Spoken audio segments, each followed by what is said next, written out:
happens. Hold on. Wait for it. I'm here. This is what happens when you start talking about, wow, well, we need more we need more female writers, not directors, and then suddenly the internet crashes on you. I'm just saying, reload your page. Yeah, I think, let's see. I'm back. I should be back. Reload your page. Oh no, yeah. I think it's there. Is it? It says online. Oh, maybe you have to go. Oh, I have to go back to the other one. I see. I got to go back to this one and go back to stream now. This is so weird. Hold on. Can you guys say? Okay, you got it. All right. It is a conspiracy. Take two. There we go. Oh, good. Okay. View on watch page. There we go. And turn off the audio, and we're good. All right. Shoo. Yeah. As soon as I mentioned we need more women writers and not directors. Hey, Bob. Suddenly I get censored. Clearly, the internet is acting out. But yeah, I really do believe that, story starts with the words, and there need to be more women screenwriters. My friend Randy Singer, who's who wrote Mrs. Doubtfire, is amazing. And it's here's the thing with screenwriting, it's catch as catch can. It's what people think will sell. It's all that stuff. So there's a lot more that factors into it than just straight up sexism. But volume helps. If you have 9 women writers and 35 male writers, you're going to have more male scripts made just because of those scripts. There's a kill factor on both sides, and just by numbers, it's going to favor males, right? So by volume, Hollywood even needs more crap female writers, so that eventually they'll get better, but also the highly talented female writers get buoyed by the fact that we got a lot of scripts to choose from women writers, and these are the really standout ones. Whereas if they are the only ones, it just dumps back. Anyway, so that's my point. Plus, we've talked to some degree about thank you, young God, Amy. Look at that. It's always enjoyable when people think you're worth working with. I'm currently directing a few indie projects I wrote. Any advice? See them through. Rewrite them.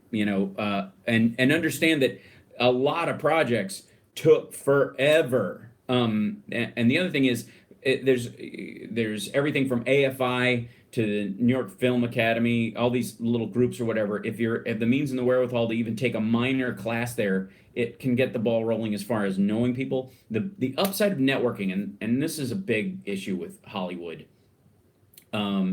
is that everybody thinks it's bad that it's who you know. But there's a reason why you want to put your work in the hands of people you trust. Everybody knows, this idea that you're only as good as your last film, which is bullshit, by the way, because a lot of people make a lot of crap and keep working, Russell Crowe, but because they know the next thing they make will be great. A lot of times we'll tend to lay it on the shoulders of the lead actor or the director, when there's a lot of factors why something can be great or something can suck. But the idea is, think it's going to take 10 years. And then, I've talked about this on both Superior podcasts and on my own and on here sometimes, but the idea is be patient with your short-term goals and impatient with your long-term goals. So if your long-term goal is, I need to get this movie made, okay, then your impatience about that will drive you to every single day, brick by brick, build what you need to do. So if you have an indie project order, what's the one thing, what are the 5 things I can do today to move this thing forward? And it won't always work, but each day you're making that progress, and by the time you look back, you'll have done a lot of work. So that would be my thing. And the other thing is just because they're indies doesn't mean you don't want them to appeal to, on an emotional level, to a lot of people, because humans share a lot of similar emotions. I was reading an article on Variety, I think, saying that the Me Too movement is creating havoc in writer rooms right now because they feel like the conversation is limited now because of women present. Yeah, I don't know. I mean, let's see. Ginger, if the conversation is limited, then those that feel that way should examine the topics they're discussing to see what it is. If they wouldn't say it to their moms, then they shouldn't say it. The interesting thing is, My eyebrows are on point today. Oh, thanks. Yeah, they just. I haven't shaped them in any way. This is just naturally there. It's good. It must be the hairs kind of bringing attention, right? Um, the argument about would you say this in front of your mom is a bad one because my mom is more okay with jokes than maybe some of the women who might get offended by other stuff because she knows it's in context. She understands the important about joking about things. She raised me, so my mom has a different perspective on jokes. So I might say that in front of my mom, but another woman I don't know may, without context of knowing where my heart is, take an offense or something like that. So I can understand how. And writers' rooms have to be in the room of spitballing things. We've gotten to a point. I would think here's the issue that I have. That's the least of our worries. The comment made. I'll read this real quick and then I'll get into it. The comment made by women even was that the writers' room should be a safe place where anything can be addressed. That's exactly right. And what's happy birthday? It's not my birthday. September 25th is my birthday. But thank you for missing it and thinking about it.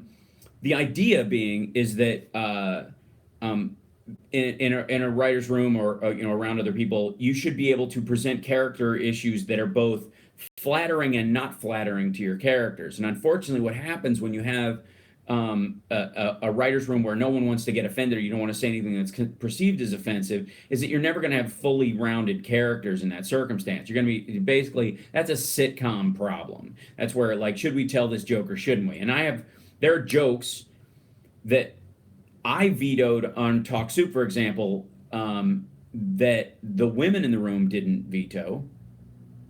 And it wasn't the fact that they were women didn't affect the joke, and it wasn't like they couldn't say what they didn't like because they would veto other jokes. But like I have a real issue with making fun of someone's permanent physical appearance, weight being a factor on the other side, and that's a valuable conversation to have. But that's not what I'm talking about. What I'm talking about is someone's physical features they are born with that they can't not change. If they're Asian, their eyes, someone's nose, their height, those kind of things. People can joke about themselves on that, but nobody else can do that because you can't do anything to change that no matter what you do.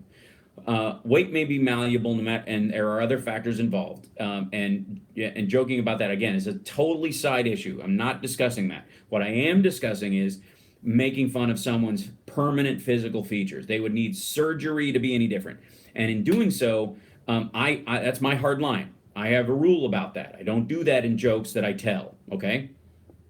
And it's many ways in the same zone that I'm not a fan of, nor do I follow in the uncultured transgender jokes. Right.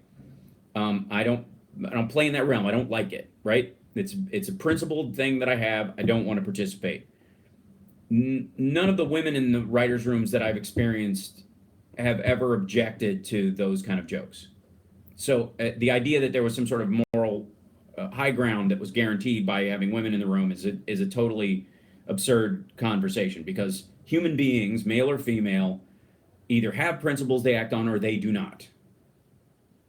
And if you're worried, and the problem also is that we're getting to the point where we are so focused on making heroes imperfect and villains sympathetic that almost everything has been for a good time as far as writers' room go morally ambiguous. And then what people come in and argue about is what words can be used, or if a buzzword if you take a racist character and you argue they shouldn't say racist words, then you don't have a racist character and you don't have the benefit of dissecting that character in a storyline, right? You're not actually having a conversation about the topic you need to address. And if you can't joke about it or you can't speak about it, I mean, the Sam Rockwell character is getting a lot of blowback, I guess, from some quarters because he's a racist idiot, right? Never minding the fact that they are conflating racism with idiocy on purpose, and that was part of the value of it, and that he's essentially dumb. You need bad characters who with bad motivations and bad principles to behave badly. And if you're like, you can't even say the words or whatever in the room because you'll upset somebody, or you write something for that person to say, or you're spitballing that, if you feel like you can't, then you're not creating well-rounded characters. And I think that's more the danger than what most of these people are complaining about is, I can't make a standard, hack, women are like this joke. But you can make a standard hack, men are like this joke in a writer's room. And that is currently the truth. That is currently what's up.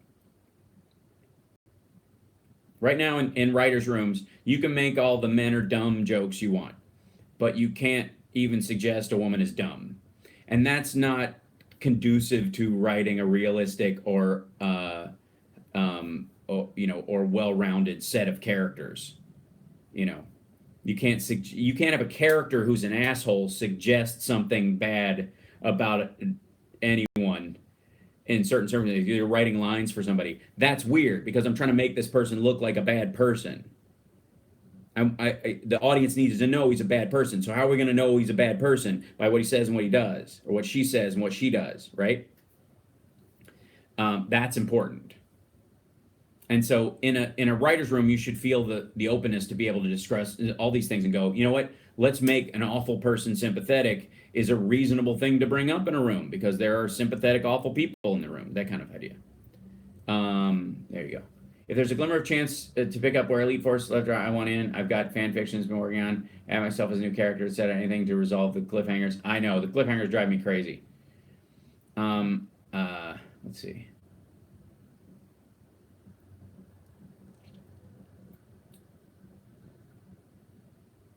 The Devos Amway family is from Grand Rapids. You're saying right. Etiquette. Is that what was your favorite outfit from Queer as Folk, and does it still fit? Ha. There was obviously my favorite outfit from Queer as Folk was the drag clothes, and technically I guess it would. I'm actually in better physical shape now than I was then. So, and I'm a little bigger, so things are a little tighter in the shoulders. But there was, I'll say there was one, here's the thing. When I'm picking character clothes and I'm really making an effort for a character to be different than I am, and in their presentation, if I am presented with two options from the wardrobe department, this shirt or this shirt, I will pick the one I like the least. And the reason I do this is because I'm going by my own preconceptions about what I will look good in, and they're thinking about what would look good on this person, what would, what colors suit them and all this stuff. So the clothes aren't meant to be unflattering, but it's a different person's idea of what would be flattering on me. And so instead of just riding along picking like, oh, I love that shirt, that would look great on me, I usually pick the exact opposite. In Bachelor Lions, the movie I just did, I'm wearing this like seersucker looking jacket at one point, and everybody was complimenting me on it. I thought I looked like a clown, but it fit the character better. So a lot of Michael's clothes, I just picked the opposite of what I would whatever my first choice was, I took the other one. But there was a green flannel, or not a flannel, thermal, like a long sleeve shirt basically with a dragon on the front of it that our wardrobe stylist got me because she knew I liked Chinese culture and all that kind of stuff. So they picked out this shirt and they were like, I thought you'd like this one. And that one I did wear because I was like, I like that one. Yeah, so there you go.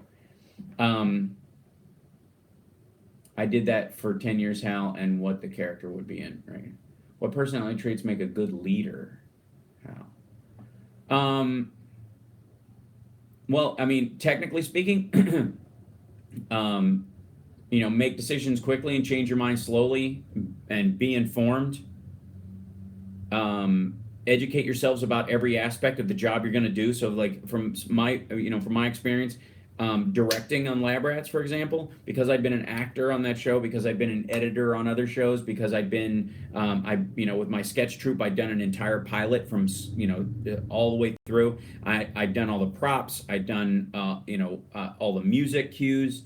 I shot and lit all that stuff. Because I knew that stuff when it came time to directing, I knew what everybody's department was, and therefore I could delegate and have an authority that was respectful of the job other people were doing. And I think that's important. That's why military leadership gets so much traction, is because everybody's been through it. I think that's the same thing with being a Mason, and the Masonic tradition is that everybody goes up kind of the chain through it, and we've all been through the similar experience. So we all know what new people joining are going through. We all know what first-time officers are going through. By the time somebody is the worshipful master of a lodge or something, they've been in a bunch of different stations. They know what people are doing in their jobs. That's always helpful. That's why the mailroom idea of running a company is way better than just being like a Hop 2 CEO who just gets a golden parachute when they collapse the company.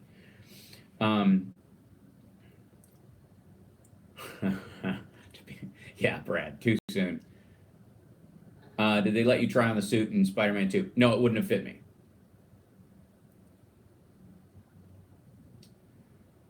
Rand is on right now on argument when I'm hanging with him. Oh, Randy is on. I love Trump's cross arms right now. This whole, he's doing the Steven Seagal, the whole like hide your belly. It's a little ridiculous. Because it would give me a wedgie, yeah. Who do you consider the top female male actors today? My choices on a lot of people are different than most. I love Vincent D'Onofrio. I love character actors in general. I love it. I've become a big fan of Idris Elba from his work on Luther, especially. I really like it. It's tough because I don't, everybody has their own kind of expression. So it's the same thing I have. It's the same problem I have with awards. Like, there are people I like, but my opinion of how good they are shouldn't vary on your experience of seeing them. So it's immaterial. And the same thing with like giving awards for best tiers is always weird to me. Am I planning to catch the post? I have a screener. See, I'm in the DGA and I'm in the Academy, so I get all the screeners. So I get to watch all the movies. They send me DVDs of stuff. Now, a lot of stuff I like to go see in the theater anyways, so I'll go see those. I have the screener of The Shape of Water, but it seems like, I started watching it and I'm like, I'd rather see this in the theater, so I saw it in the theater. Blade Runner 2049 I loved, because, the original Blade Runner is my favorite movie. Yeah. Let's see. Everyone check out the Nerdist and Neil deGrasse Tyson Celebrity Bowling. I got desperate for YouTube content while I was sick. Idris Elba was the first notice for The Wire, but he also was in an X-File-ish British show, Ultraviolet. Yeah, the Luther stuff is terrific. He's great in it. And they're doing another. 2049 was like, it's IMAX worthy. Christian Bale is favorite, able to move between action and smaller movies. Christian Bale is lovely in in Hostiles. I went to the premiere of Hostiles, and it's a, I have, like, I always overthink everything. So I have one offshoot problem with it, which is that effectively the movie humanizes the relationship between, white people and the effectively like the Lakota and Iroquois type Indians, those two groups, by basically demonizing the Comanche into subhuman. Literally the main the Indian chief that they're taking back to the Dakotas. I don't want to spoil it for anybody, but he refers to Comanches as rattlesnake people. And the idea is that they're just monsters. We never see their tribe. We never see why they're killing white settlers. We just see them as like serial killers. And so it's interesting that I think they do great work trying to humanize the whites moving across the country and the Native Americans kind of back and forth about that in a very awkward situation, in a very difficult emotional situation. And they do it very well.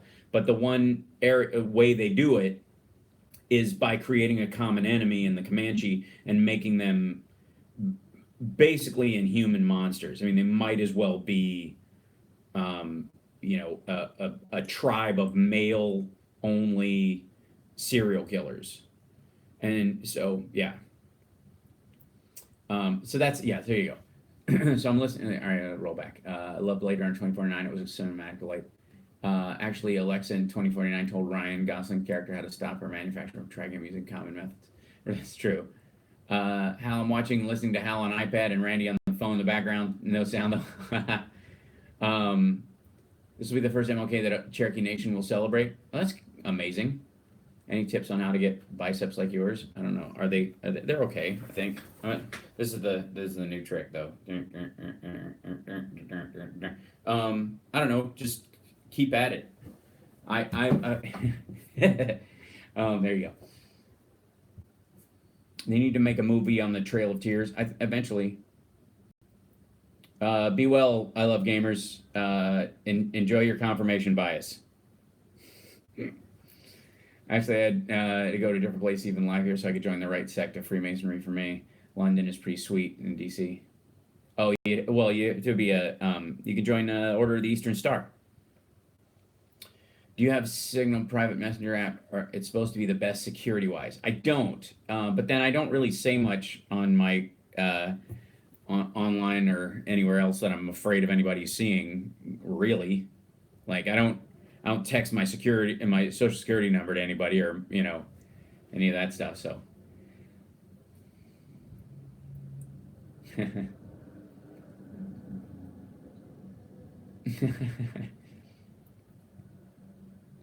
Actually, I had to go to a different place and see.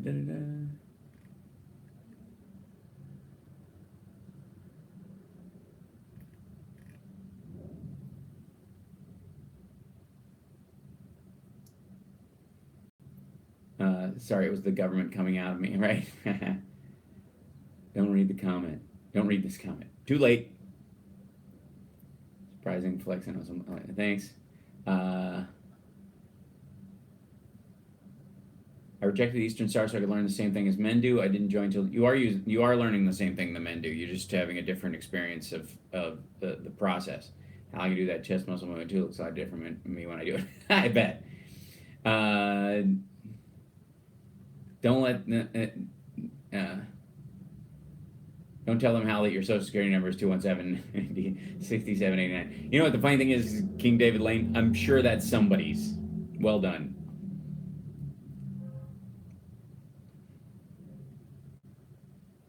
YouTube, no spoilers, please.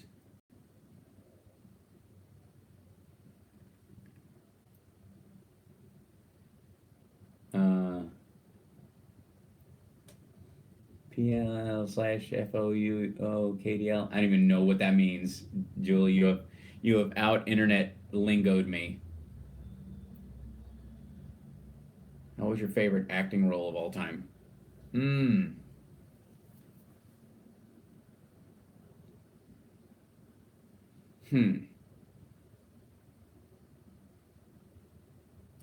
That's a tough one. Because each one's got a different kind of emotional style and emotional content to it. Some are more fun to do just because they're a joy to do, and some are great because of their difficulty. I mean, I would call Queer as Folk that just because of the emotional stuff. Like, I mean, the amount of crying and fighting and all that kind of emotional stuff that we did was a tooth pull at times. It was rough, but Lab Rats in some ways, I guess, and Zoltan from Dude Where's My Car are just fun to do. They're just a joy to get up in the morning and go to. What happened to Hunter on QAF? He disappeared a lot. He was a problem child. You'd have to ask him for his own backstory where you think he went, because Michael wouldn't have known. Hey, House Sparks, remember me? It's me, Steven from Hal Overthinking. Well, look at that. Hey, Steven. Zoltan.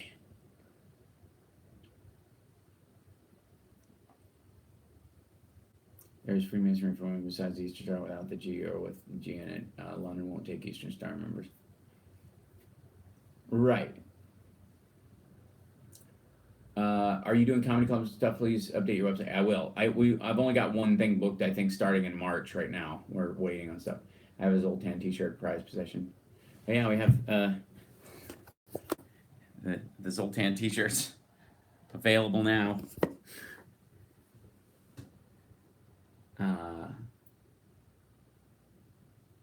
I haven't gone to sleep early. You got me hooked on Sherlock, and you're correct. I like Cumberbatch. Yeah, he's terrific in it. He's a joy. You want to see some fun?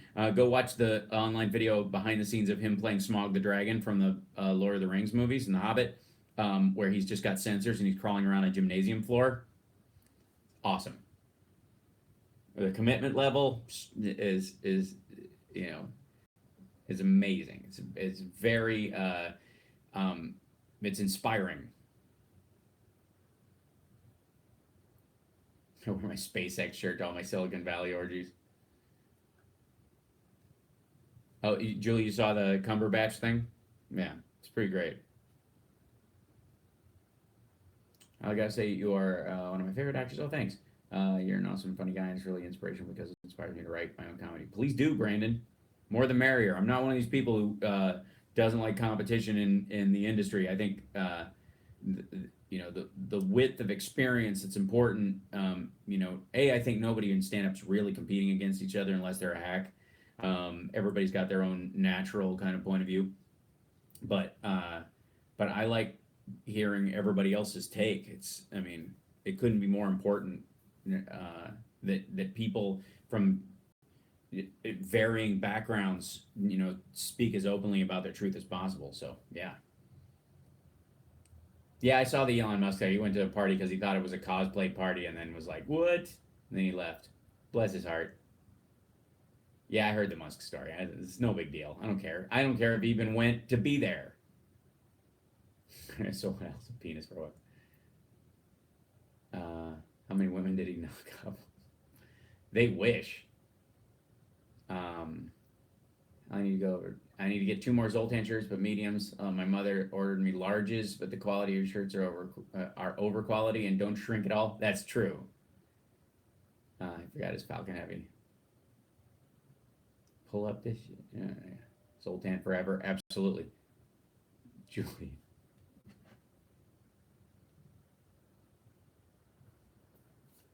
This should be, I'm going to make this the, this is like the cover story for my, my TNT series. It's just going to be, a shot of me like, and everybody's going to, what is that for? What is that thing he's got? Or just, this will be my, frontiersman idea.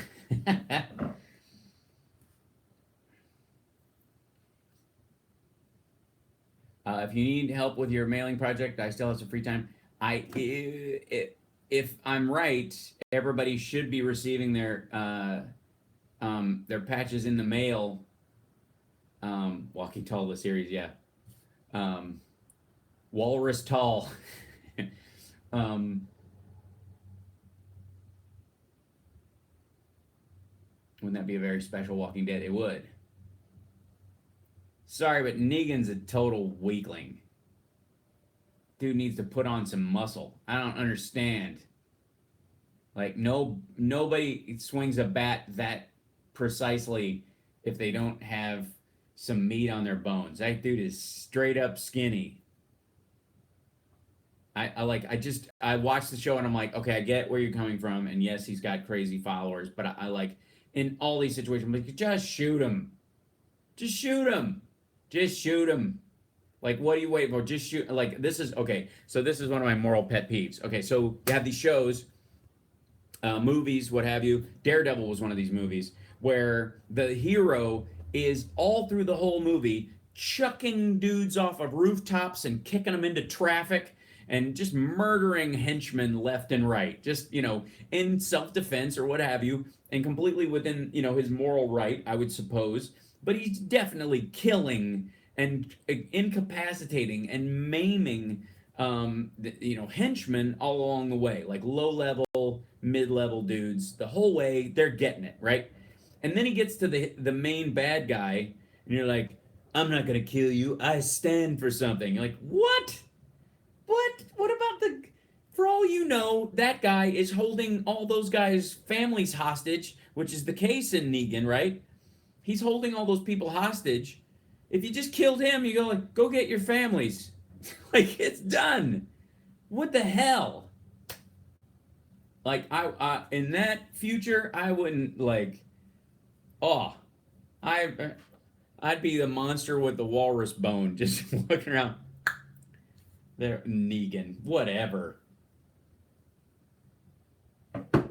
And this whole like, hey, I'm gonna talk to you for a minute. No, I'm just gonna pow. I don't care. Did I get shot too? Well, I'm like 6 weeks from now, I'm gonna be eaten. Who cares? Everybody there has PTSD. Nobody would make a logical decision.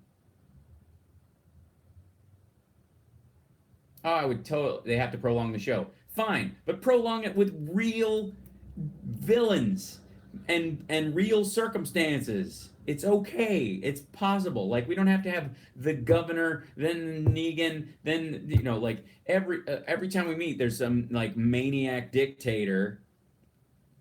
You know, the Indiana Jones solution. Right. I totally agree. You got the flu. Screw it. Bang. Right. But yeah, there is no way. Um, when Hal Sparks misses your comment, I'm sorry, Steven. I'm sorry. I'm sorry. No, no what? Um, I'm having to scroll back. Just say it again, man. If you know it at least. Okay, so do you like those 3 a.m. challenges or do you think it's stupid? I mean, I think they vary. Like the like most of the YouTube challenge stuff is like it just seems like a way to keep YouTube stars busy. I don't speak Russian, so you're gonna have to translate.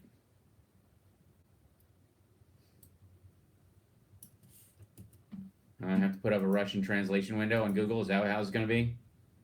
Uh,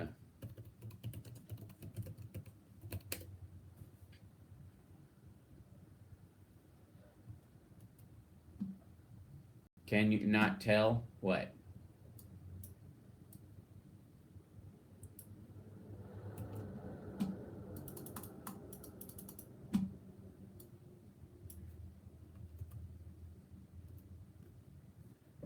Nice to meet Samira. Beautiful name. Oh, hi, Samira. How are you? I guess. I'm doing. I have to hop back and forth to Google Translate. This is fun though.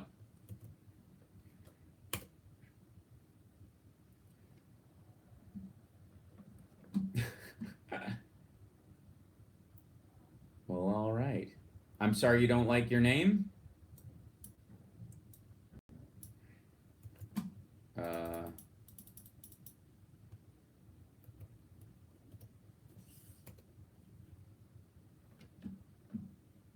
yeah, the translator's not working. Now you know how Lord Dampnut feels. He said, "I something something." Right. Um, Lyra locked my secret and yours. Let's 5. Okay, that's just that's really bad. Okay, Stephen, I'm sorry. I'm sorry if I missed your comment earlier. I'm glad I finally got to it. You're welcome, and goodbye. Take care. How about a nice game of chess, right? The only way to win is not to play. Have to wait until 2019 for the last season of Game of Thrones. It's obviously for D&D need the books to be better outlined for the show. I'm sure we could find someone in the Trump administration to translate. No question. Did you watch the 5 on Fox? No. I've watched clips of it and that kind of stuff, but are there any hackers in the chat? Right. Have a safe day, Mr. Sparks. Well, thank you, Roger. Thank you for joining us.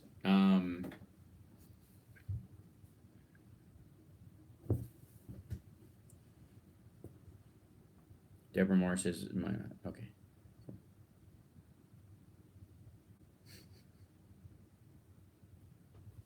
Trying to read the chat and as it goes by in this, it's very different. It's much easier to watch the chat on the on the actual YouTube page than here. Oh, thanks.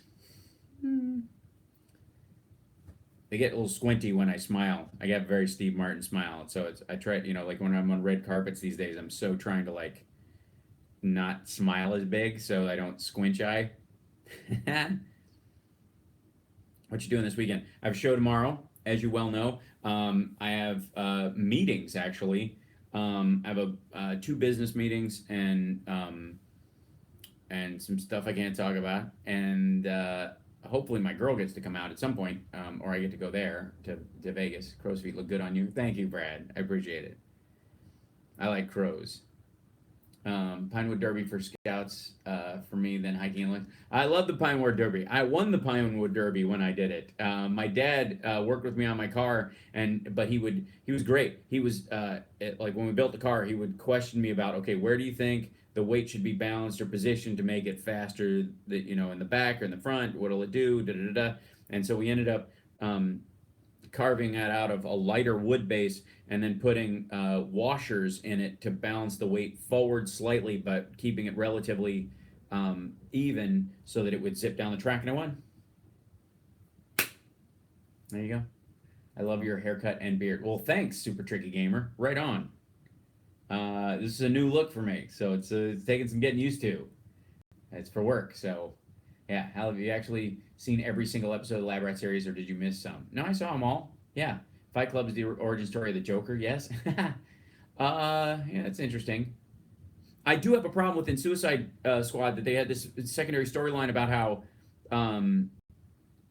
the Joker and Harley Quinn had an abusive relationship, and he beat her and all kinds of stuff. I'm like, and they took it out because it was disturbing. I'm like, they're murderers.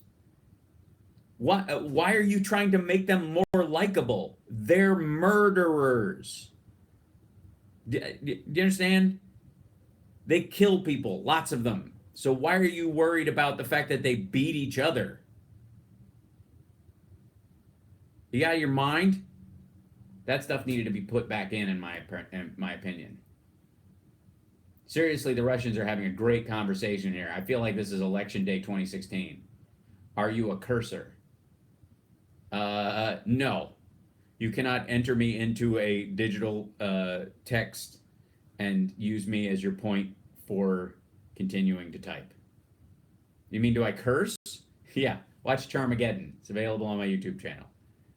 Okay, I've got some serious coding to do before I plots. Oh, there you go. See you tomorrow. Really? All right, man. We love you. Be well. Maybe a cusser. Yes. I can't read Russian at all. Me neither. Okay, I'll point at this icon.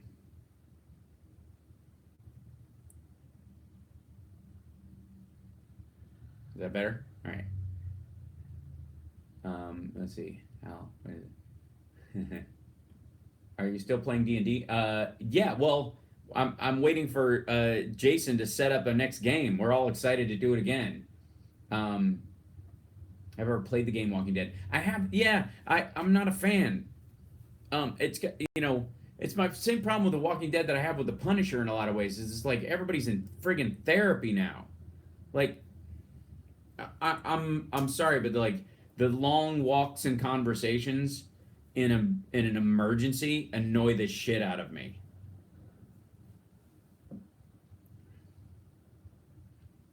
One of my dreams that might or might not happen is that Lab Rats League Force will have a crossover with MCU or that would be lovely. I sexually identify as a triangle. Well, you must be exhausted. Never go to. So you go to like classical, like orchestra shows to get. Never mind. I was gonna say bang, but that's not all right. Hal, are you still sending out those blue patches? Yes, they went out already, so they should be arriving. You should have them, if not today or tomorrow. They went out Wednesday, something like that. But they were mailed. I saw them actually mailed. I can't tell you how excited I am. Oh, friend, that's so square. Friend of mine found an online D&D board game maker. That's cool. Logan 5. I got a certain character multi-class combo banned from my old GM's D&D game. Apparently, I tend to bend rules to create open. Well, yeah. What blue patches? You have to send your if you're a member of the HSRPM crowd and you're with us every Saturday for a while, and you send your address to the bookhal at iCloud email on my website. You go to houseparks.com. Give me your address. Put patches in the header or somewhere in there, and your address. I'll send you one of our special inside club patches, but only if you're a regular. So those, yeah. By the way, I can't wait for the live stream tomorrow. It's going to be good. Tomorrow's live stream is going to be good. And Super Tricky Gamer, you'll probably be happy to know I'm eventually trying to set up a Twitch channel to game. So it's Miss Pride. Okay. Hopefully I sent my email. I did. I saw yours, EO. Yours went out. It's always good to be regular. Yeah, just like Scatman Crothers said in The Shining. You got to be regular if you want to be happy. How have you ever wanted you as a cartoon character? I've been a cartoon character. I was on Tack and the Power of Juju. There you go. Dude, these Russians are hilarious. I'm not sure if I should trust what they're writing.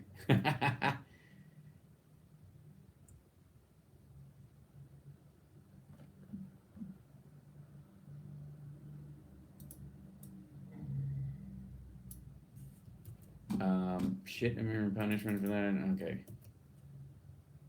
They're Russian speaking. They're the Russian speaking people were. I think it did, Brad. Absolutely. I saw yours. Yep.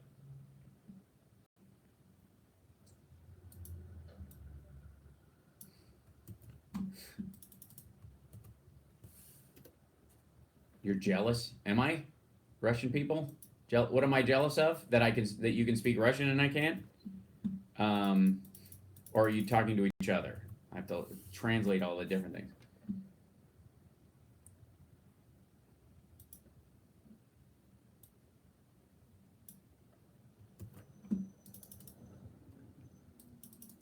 Uh-huh.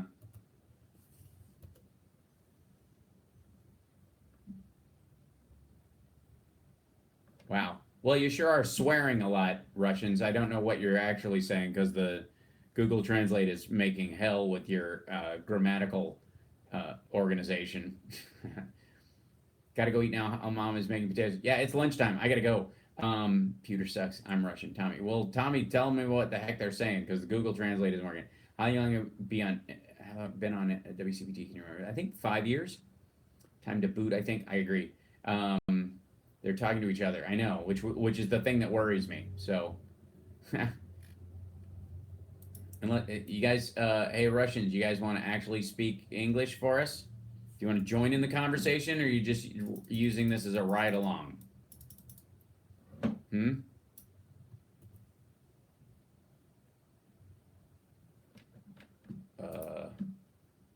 They asking each other about money, and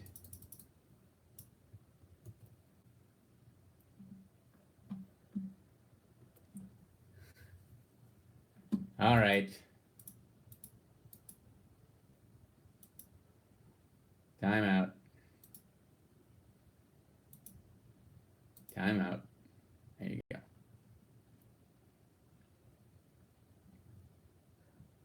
Maybe it's Russian intelligence or organized crime using this as a way to avoid surveillance. Yeah, this would be the way to do it. Hal, is your necklace pewter or silver? Curious. It's pewter. Yeah, it's not silver.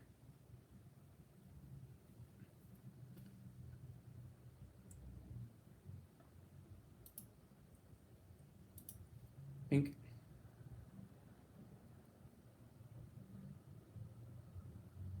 Yeah, it's sorry to bounce the Russians, but you guys got to if you're going to participate, that's what a chat room is for. That being said, oh, for what? Get in here. Dink. You don't even think they're understanding this? I'm at your website now where the contact page, Donna. Go to the contact page. And yeah. Yeah, it's a Russian whack-a-mole. I feel like Mueller. Bad way to avoid surveillance is the NSA has implanted hardware intercepts in various places. Right, I would agree. Welcome back. Okay, you got it? Cool. Well, I'm going to sign off, guys. This went longer than I thought it was going to be. I just wanted to jump in here and kind of talk about the shithole stuff, and then we got into a bunch of other discussions once I got bounced from the second one. So I need to resend my address. Hal, any idea? No, Julie, I think yours went out too. Although it might need extra postage to go overseas. Holy smokes! Let me recheck that one. Uh, hmm.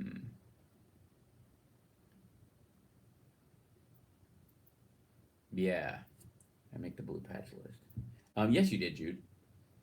Um, just regular postage for the weight. Okay, then it's good. It should be fine.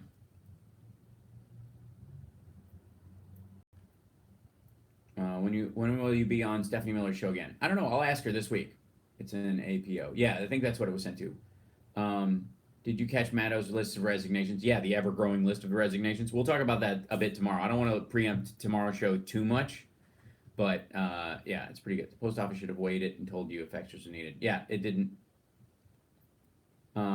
Please to know that I won't be asking you to post to the UK, but do another music CD, and I may. All right, Nicola, you can. You totally can. I don't mind. I didn't see that. What? Nicola received. Oh, you got it. Nice. Yeah, check your mail today, everybody. It might have already gotten there. Some might take longer, but I hope so. Let me know. We'll know tomorrow. Hopefully, everybody will have gotten theirs by then. If you didn't get one, that's when you can let me know, and we'll send you out the next batch on Monday. But thank you guys for joining me today. That was really cool, or whatever. And thanks for the super chats as well. Oh my God, um, just lovely overall. Really appreciate it. There's a, you know, always helps. Thanks, Al. 7 days from Egypt. Okay, yeah. So it'll probably be middle of next week then, Julie. Hopefully sooner, but perhaps no. I don't know. But yeah, should be great. And again, thank you, Julie. I appreciate it. Yours too. Thanks for doing these special shows, Al. Nothing boosts the day like unexpected health. I'm trying to throw more of these out there. But anyways, and especially because with these, I don't have to worry about being demonetized because I'm not using the music that we use on HSRPM, so they can re-air them and people can watch them. Anyways, be well, and yeah, and I can joke around more actually. So anyways, take care, guys. Love you bunches. We'll see you tomorrow. Don't forget to join us for the House Parts Radio program Mega Worldwide on WCPT Radio, Chicago's Progressive Talk, tomorrow at 9 Pacific, and we'll be talking. I guess I'm going to be trying to. I can actually say shithole here. We'll see what happens tomorrow on the radio. What the new rules are. Uh, but yeah, so and don't forget to like and subscribe if you get a chance. Thanks so much, guys. You're awesome. Bye bye.